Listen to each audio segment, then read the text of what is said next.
Assalamualaikum warahmatullahi wabarakatuh. Halo semuanya, bertemu lagi bersama saya Sofi Mujahidatul Ma'rifah dari kelas PGMI 3D. Pada pertemuan kali ini kita akan membahas mengenai inovasi kurikulum pembelajaran. Pertama pembahasannya yaitu program belajar jarak jauh, manajemen berbasis sekolah, pembelajaran kontekstual. Untuk pembahasan yang kedua yaitu esensi inovasi, saluran komunikasi, faktor waktu, dan sistem sosial.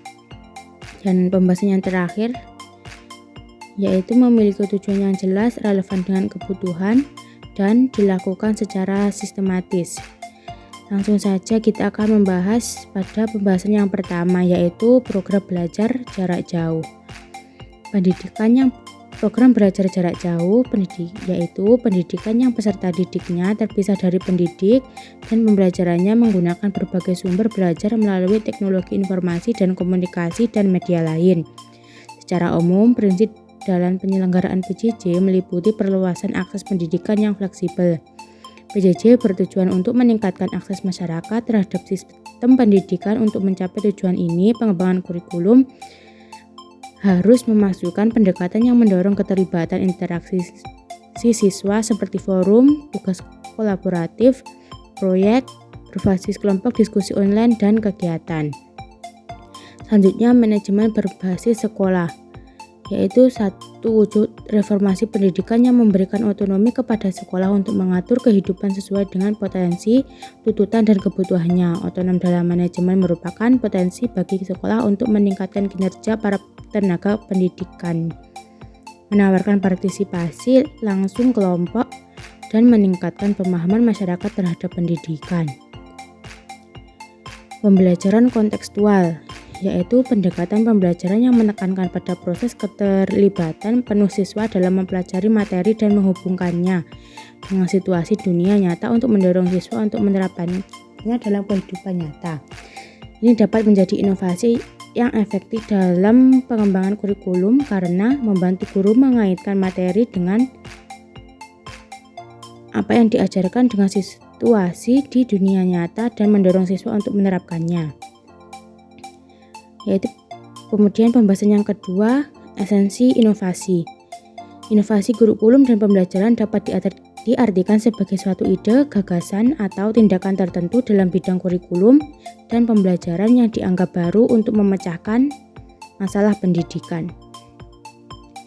Selanjutnya, saluran komunikasi. Saluran komunikasi mengacu pada media atau metode yang digunakan untuk mentransmisikan pesan informasi atau komunikasi antara individu, kelompok, atau entitas dalam berbagai konteks. Dalam pengembangannya, penggunaan saluran komunikasi yang tepat sangat penting untuk memastikan informasi terkait kurikulum tersampaikan dengan efektif kepada semua pemangku kepentingan yang terlibat.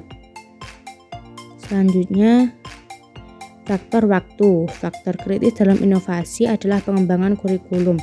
Pengembangan kurikulum yang berhasil memerlukan perencanaan, pengelolaan, dan alokasi waktu yang tepat. Faktor waktu merupakan salah satu faktor yang mempengaruhi pengembangan kurikulum. Proses perkembangan kurikulum yang senantiasa berubah turut dipengaruhi oleh faktor-faktor persekitaran yang merangsang reaksi manusia yang terlibat dalam kepentingannya. Kemudian sistem sosial. Sistem sosial terdiri dari kumpulan unit yang saling berhubungan dan bekerja sama untuk menyelesaikan masalah bersama dan mencapai tujuan tertentu. Anggota sistem sosial dapat berupa individu, kelompok informal, organisasi, atau subsistem. Pembahasan yang ketiga yaitu memiliki tujuan yang jelas.